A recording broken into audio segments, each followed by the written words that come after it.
Hey guys, it is Super Galaxy 795 and I'm doing a review and origins of my Hero Factory MOC Frostbite. Frostbite was originally was actually the Bible Snowman or the TIS. But no, his legend was actually a myth, and there's a new legend of him. A guy hiked up in the mountains, was freezing to death, and he couldn't find no food, so he froze, and then a crystal formed around him. Some aliens from outer space found him, and did experience on him, which we later realized that was the Krang, and they mutate him to do their further experiments. But later find out that he mutates in a giant hairy ape and destroys the whole Krang spaceship and falls right back down to Mount Everest, where he lives up in the mountains, where he now lives.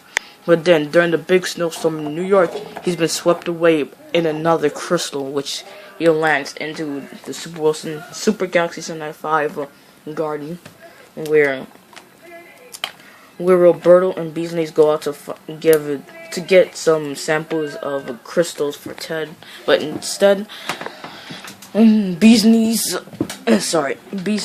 leaves him.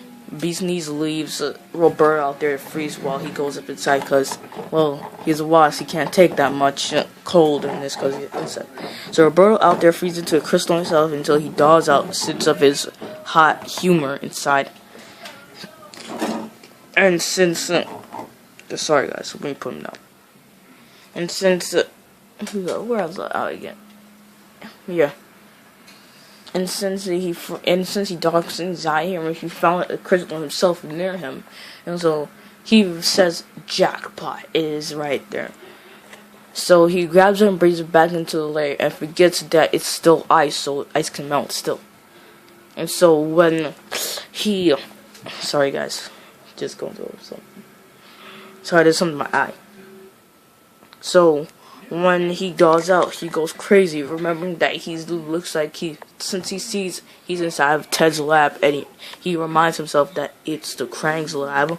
He goes crazy and tries to destroy everything, but later finds out that he accidentally, without craziness, lets go of one of the ropes that he swings on, and fell into a... Sorry guys, I'm just really tired right now. Yeah, that's how loud I yawn. So yeah.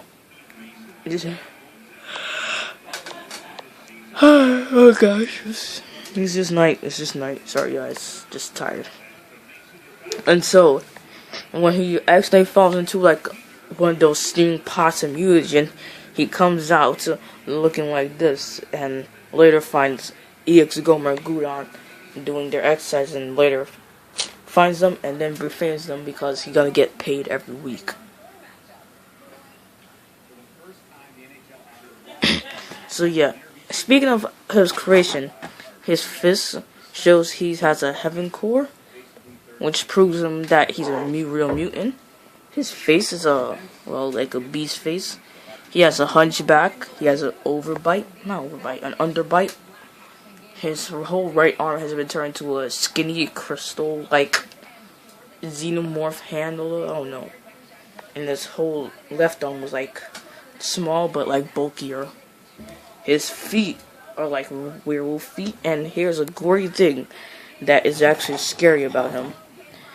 When he was mutating in his second mutation, his spinal cord right here came out more like double times more, so badly that up here I was supposed to put like a red part, like a red stripe, like red, like his we call it again. Oh man, his spinal cord have dislocated and like mutating like into 3 points up here, one to his neck and one coming up here, and right here is supposed to be a bloody part, like light's red because his spinal cord just came out there like, and like right there, like, so that's a blood. So that's his tailbone or his spinal cord, only that it came out of him like that. So yeah, his hunchback, his Deltroids are like that. His Deltroid has skin on him. So yeah, that is the gory and true origins of, gory and Super Galaxy 795 scientist true origins of Frostbite.